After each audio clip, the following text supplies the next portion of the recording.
Okay, Matthew which? Matthew 26. Our focus lesson starts in verse 17, but we need to kind of put things in context, I think. Several weeks ago now we did Palm Sunday, right? And then we did, which would have been on Sunday of that week, obviously, Palm Sunday, right? And then we did some of the parables, parable of the vine owner, etc., right? And then we jumped forward on Easter to the resurrection. And now we've jumped back into the middle of the week again, the last week that Jesus walked on earth, right, before the crucifixion.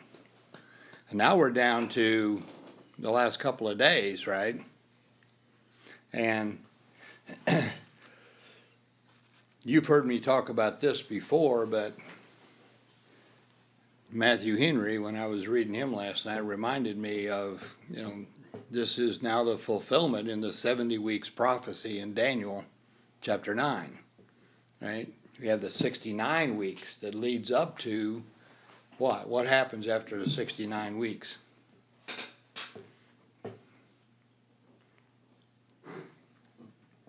What are you talking about? Okay, in the Daniel prophecy of the 70-week prophecy, right? I've read it once, I don't remember. Yeah. Well,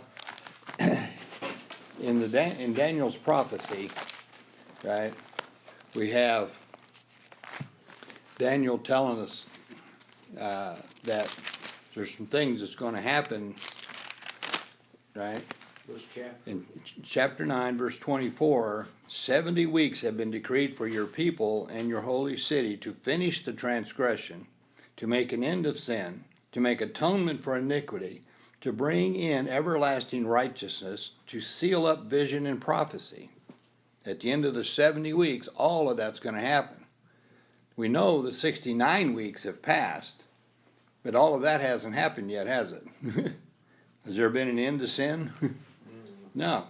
But at the end of 70 weeks, when Jesus comes back the next time, right, it's a whole different story, isn't it? He won't be coming as a suffering servant. He'll be coming as the Lord of Lords and King of Kings and put things straight, okay? Now it says in verse 25, so you are to know and discern that from the issuing of the decree to restore, to rebuild Jerusalem, until the Messiah, the Prince, there will be 7 weeks and 62 weeks, or 69 weeks, right? It will be built again in plaza with the moat, even in times of distress. And after the 62 weeks, the Messiah will be, quote, cut off or killed.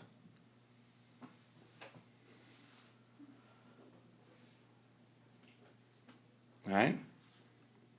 And have nothing. And the people of the prince who is to come will destroy the city and the sanctuary. Okay? Did that happen? We know, 70 AD, it was all destroyed, right? And its end will come with a flood, even the end there would be war and desolations are determined in 27, he says, and he will make a firm covenant with the many for 1 week. Now you got the 70th week, which will be what we call the tribulation, right? And we have the desolation. In the middle of the week, he will put a stop to sacrifice and grain offering, and on the wing of abomination will come the one who makes desolate. The abomination of desolation, right, in the middle of the week. Okay? We hear all about this in Revelations. Even until a complete destruction, one that is decreed, is poured out on the one who makes desolate, right? So, in the middle of the 70th week, all right? So the 69 weeks, we have the Messiah. So our credit to Sir Robert Anderson, the head of Scotland Yard, who did the math and came up with 173,880 days from the decree to rebuild Jerusalem, which was March 15th, 445 BC, until Palm Sunday, April 6, 32 AD, when Jesus entered Jerusalem through the eastern gate riding on a donkey. To the day. Exactly 173,880 days. No margin for error at all. Right? So, we've reached that week. This extremely important last week of Jesus' walk on earth, right? Mhm. You know, and we know that if you got something really important to say to somebody and you're about to die or go away, you tell them the most important stuff, right?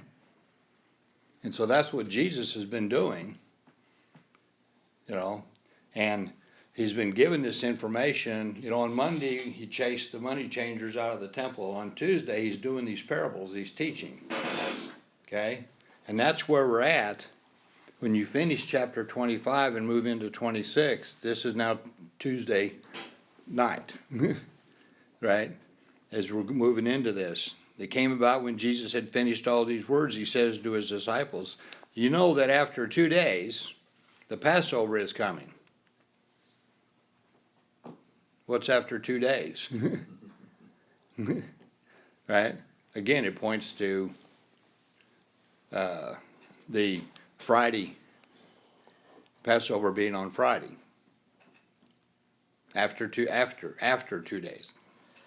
Right? Which means we have a Thursday crucifixion rather than a Friday. But nonetheless, the Son of Man is to be delivered up for crucifixion. He's telling them again what's going to happen, right? And that the chief priest said, oh, we got to get rid of this guy. Remember, he called them, you brood of vipers, you know, right? He put it on them big time. You know, he pulled no punches in telling them where they were and that they were doomed to go to hell. All right? Then we have a woman, maybe Mary, right, who anointed his head this time. In John, the preacher was talking about this a couple of weeks ago, right? In John, Mary anointed Jesus' feet with this oil and dried it with her hair.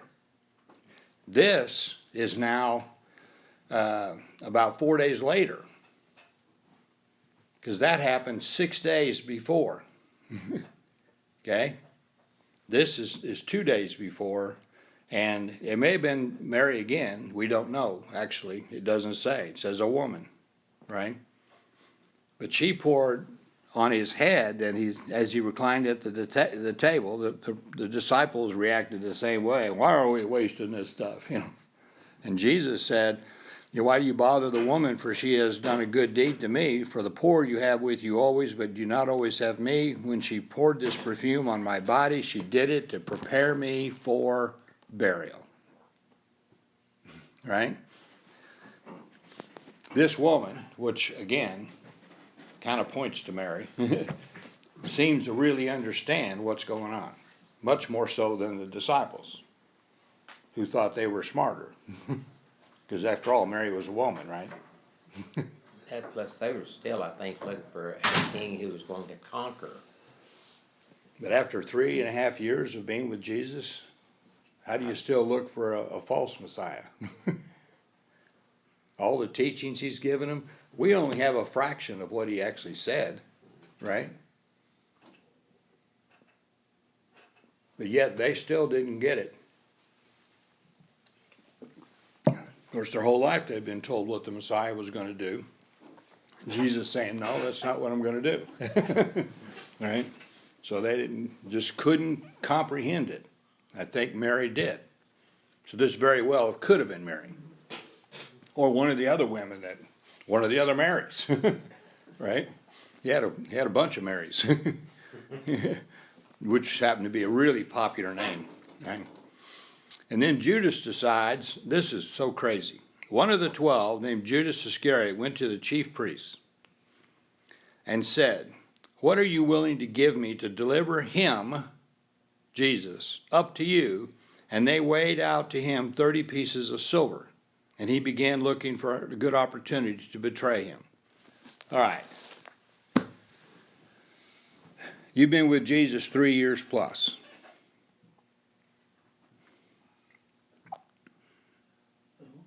The chief priests, the Sadducees, the Pharisees, they want to get rid of Jesus big time. He decides, I'm going to betray him. In Exodus 21, what was the price of a slave? 30 pieces of silver. Right?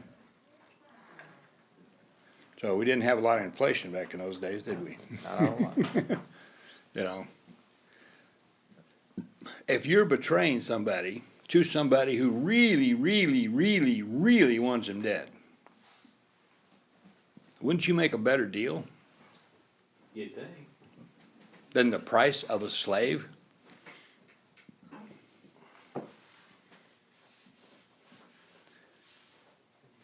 I mean, so I have to wonder, why he was willing to accept 30 pieces.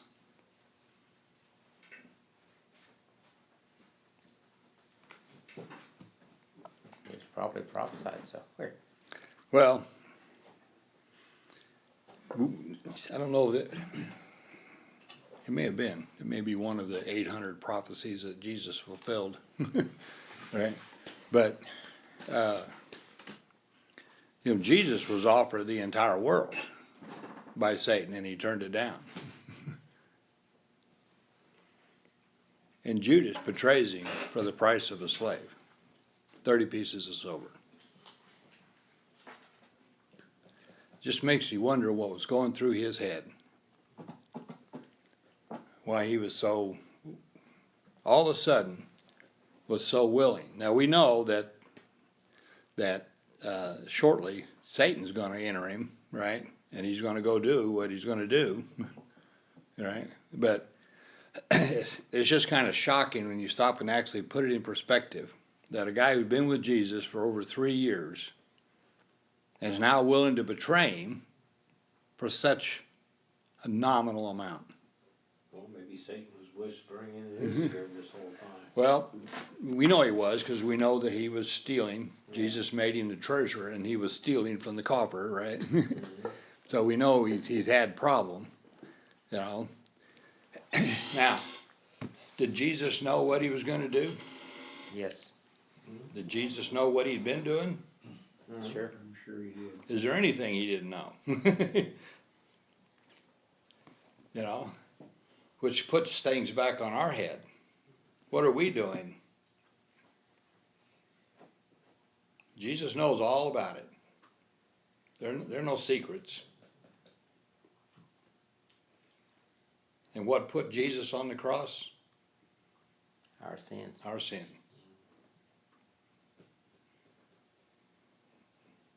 And are we still doing it? Apparently. I know I am. Not as much physically as mentally, right? But nonetheless, it's just like, good grief, Larry. What a dirtbag. Because it's my sin that puts him on the cross. And what am I getting out of it? Not even 30 pieces of silver.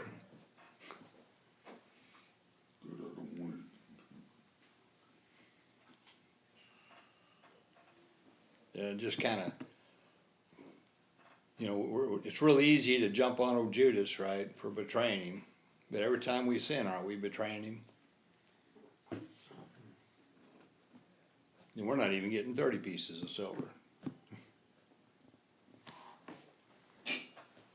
Now, on the first day of unleavened bread, what's unleavened bread? Didn't have It's what unleavened is without yeast, right? What's the celebration of unleavened bread? Passover. Passover is included in it, right? But it's a week-long celebration of the Exodus from Egypt, right? And the first day of unleavened bread is the preparation day, getting ready for the Passover, right? And we all know the Passover is when the death angel passed over, because the lamb had been slain and the blood was put on the doorposts and the lintel with a hyssop branches, right? So here we are, preparation day. Now it's the first day before the Passover, okay? where do you want us to prepare for you to eat the Passover? And he said, go into the city to a certain man and say to him, the teacher says, my time is at hand. I am to keep the Passover at your house with my disciples. Now, did Jesus have a pretty good throng of people following him around? Yes. I was gonna say, if you look at Palm Sunday, yes, You know, well, then he had a big thing, but Yeah. normally there was more than just the 12 disciples that were following him and listening and, etc. But this, he says, I'm going to eat this with my disciples. And I'm going to eat it at your house. Right? And he said to tell him the teacher. Now, what did the Jewish leaders call Jesus? Teacher.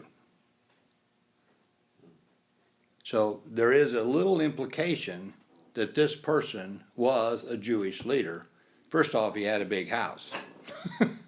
He'd have a room for all these people to have dinner, right? And secondly, because of the word teacher, it just implies that this guy, yeah. So it could have been Nicodemus or somebody like that, but we don't know. I mean, just point being is that Jesus is now issuing commands. I'm going to eat dinner, right, at your house with my disciples. Okay? But he also says something different. My time is at hand. Prior to this, what has he said? Time was near. It's near, or it's not my Same. time yet, right? But now he's saying, now it's time. It's all coming to fruition right now. Now it's time. And the disciples did as Jesus had directed him. It worked out with the donkey, so I guess they figured it was going to work out with this guy. Right? And they prepared the Passover. Right? So what did they have to do to prepare the Passover? What was the Passover meal? Lamb. That had to be what? And roasted. yeah. Right? So they had to go to the temple to get the lamb. They had to go get the unleavened bread. They had to go get the wine. No leaven, so this wine would have been grape juice Why did they have to go to the temple to get the lamb? because it had to be sacrificed. So they killed a whole bunch of lambs that day. Sounds like a real good meal. Well, they had to have the bitter herbs, right? They had to eat dressed with their sandals on. Remember that? Because they had to be ready to go. That was the idea, right? So they're preparing all this stuff, okay? And in 1 Corinthians 11, Paul writes how we should be prepared too. Are we prepared? In verse 20, now the evening had come, and he was reclining at the table with the 12 disciples. Okay? What did he do next? It's not in Matthew, it's in John.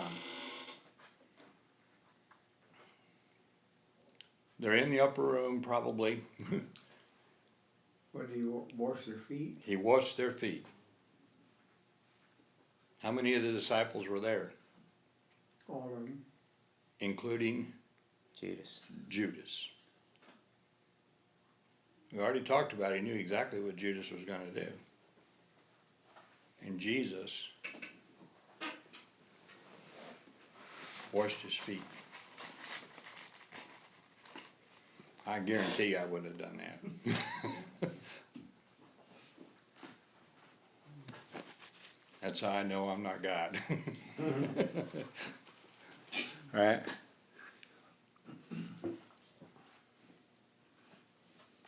It's always amazed me why feet washing hasn't been more of a tradition among more churches. Well, it's a representation, right? Jesus came as the suffering servant. Now, whose job was it to wash feet? Servant. Which servant? The lowest. Sir. The lowest servant. Right. And now Jesus is washing their feet. Right? With Judas still there. Then Jesus says, as they were eating, he said, truly I say to you that one of you will betray me. Right? In Psalms 41:9, it says, even my close friend, in whom I have trusted, who ate my bread, has lifted up his heel against me.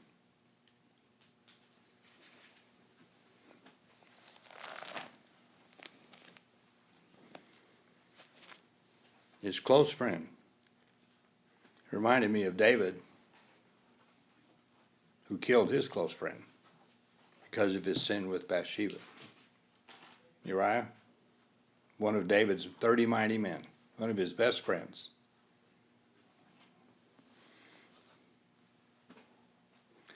And being deeply grieved, this in the Greek is deeply grieved. This really bothered him. Each of one began to say to him, surely not I, Lord, recognizing him as Lord, right? Surely not I. Had all of them continued to sin to some level? Mm-hmm. So they knew they were capable of doing the wrong thing, didn't they? But they didn't want to be that guy, did they? Surely not I, Lord, right? And he answered and said, he who dips his hand with me in the bowl is the one who will betray me. In John again, he tells us, Peter asked John to ask Jesus who it was. And Jesus answered with this. Okay? And who dipped his hand in the bowl with Jesus? Judas, right? But woe to that man by whom the Son of Man, back to Jesus' favorite phrase for him as the Messiah, right, is betrayed. It would be good for that man if he had not been born. Because where's he going? Hell. Right? It'd be better to not exist than to be in hell. Horrible, horrible consequences to these actions. How many of us have friends and family that are headed to hell and don't seem to care? Yeah. Have no idea. And Judas was betraying him, answered and said, surely it is not I, Rabbi, teacher. Same phrase that the Jewish leadership is using. Didn't call him Lord. He rejected him as Lord. Just a teacher. How many people in the world today accept Jesus as a teacher, not Lord? And that was Judas. He said to him, you have said it yourself. So you're right, it's you. And while they were eating, Judas leaves at this point, by the way. Jesus took some bread, unleavened bread, right? That's what they had. Because this is Passover supper. There's no leaven in the house. All week long, there's no leaven in the house, right? And after a blessing, even then, Jesus is blessing, right? Always remember to recognize God the Father. He broke it and gave it to his disciples. He broke the bread just like his body is about to be torn up, right? And said, take, eat. This is my body.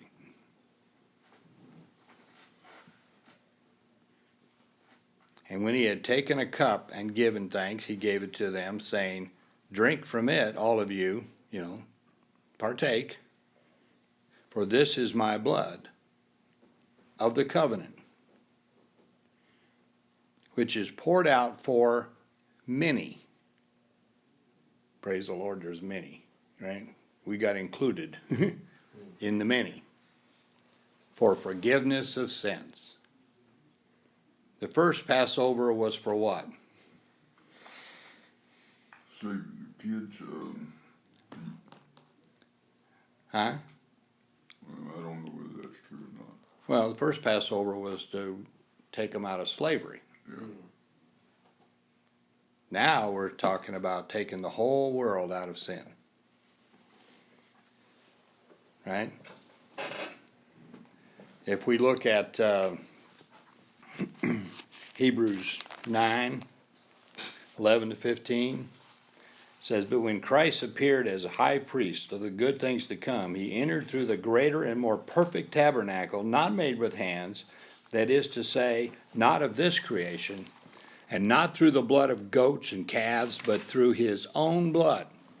He entered the holy place, once for all, having obtained eternal redemption. For if the blood of goats and bulls and the ashes of a heifer sprinkling those who have been defiled sanctify for the cleansing of the flesh, how much more will the blood of Christ, who through the eternal Spirit offered himself without blemish to God, cleanse your conscience from dead works to serve the living God. And for this reason, he is the mediator of a new covenant, in order that since a death has taken place for the redemption of the transgressions that were committed under the first covenant, those who have been called may receive the promise of the eternal inheritance. For where a covenant is, there must of necessity be the death of the one who made it." Drop down to verse 22. "Without the shedding of blood, there is no forgiveness." So Christ shed his blood so we could be forgiven. And that's the new covenant that is offered for many for the forgiveness of sins. "But I say to you," in verse 29, "I will not drink of this fruit of the vine from now until that day when I drink it new with you in my Father's kingdom."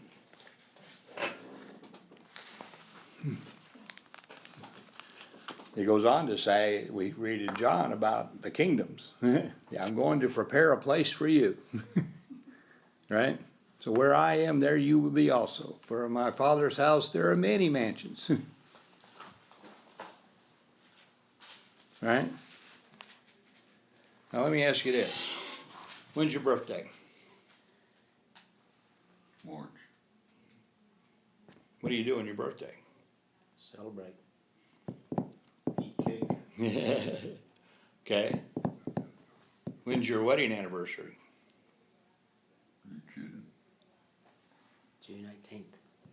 Mine's September 6th. Right? Include me. What do you do on your anniversary? Celebrate. Go out to eat. So you recognize it. You remember it. What day were you born again?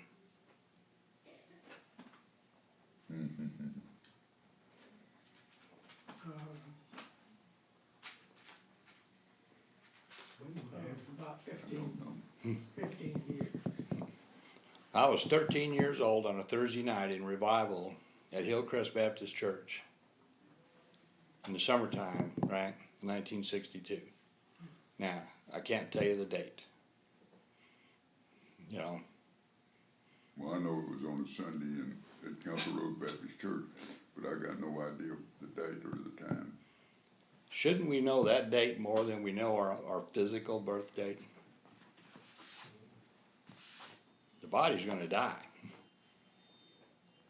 But once you're born again, the eternal spirit lives on forever with Christ. Being born again is a much more important date than being born physically. And then on top of that, we do remember what Jesus did for us. It gave us this ability, right? Because without this, there would be no born again, would there? And he tells us, when you do this, do it in remembrance of me. Right? That's why when we have the Lord's Supper, it's a big deal.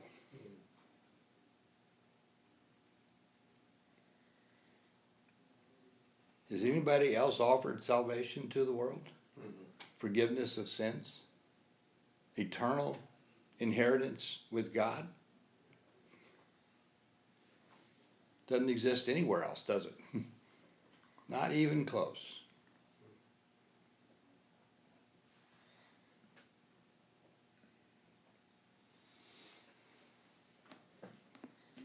Very important time. Something to remember. Even alcoholics know the date of their sobriety. Recovering alcoholics. I mean. Yeah. They do, don't they? Count the days from there. Yeah. They can tell you. Which is good. Yeah. Not to downgrade any of those other things. It's good that we remember them. Thought that just went through my mind with a recovering alcoholic or recovering addict, they get chips at certain dates for going that long without having a drink, without whatever they were addicted to. In our case, I wonder if any of us would get any chips if from the time we had salvation until the time that we did not sin. Yeah, it probably was minutes. Would we ever get a chip again? Yeah. Unfortunately, I think almost all of us pretty much do something wrong every day. But God, through Jesus Christ, right, has made the way of salvation and the forgiveness for all sin, for all people, for all time. So all of our sin, past, present, future, is already forgiven because of what Jesus did, shedding his blood and creating this new covenant with us. Not because of anything we did. It's all what Jesus did.